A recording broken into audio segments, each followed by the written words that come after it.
Apply করেছো? মাত্র দুটো শব্দ, দুটো ধ্বনি এত তীক্ষ্ণ কখনো লাগেনি। রাত্রে ঘুমের মধ্যে বহু দূর থেকে প্রতিধ্বনি এসে জিজ্ঞেস করলো, অ্যাপ্লাই করেছো?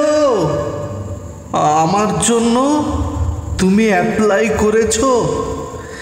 হাওড়া, শিয়ালদা, চৌরঙ্গি, কালীঘাট, শোভাবাজার, ফুটপাত থেকে ছোট্ট ছোট্ট কচি হাত, হাজার হাজার হাত উঠে এলো ঘুমের ভেতর। আমার জন্য তুমি অ্যাপ্লাই করেছো? বাকি রাত উঠে বসে থাকি। আমার সামনে কাক ভোর ফুটপাত আর ফুটপাত। ঘুমিয়ে রয়েছে 1000 ভারতবর্ষ ময়ূরপঙ্খী। আমরা কি পারি না হোম থেকে, রাস্তা থেকে, ফুটপাত থেকে একটি করে ময়ূরপঙ্খী ঘরে তুলে আনতে? পারি নাকি?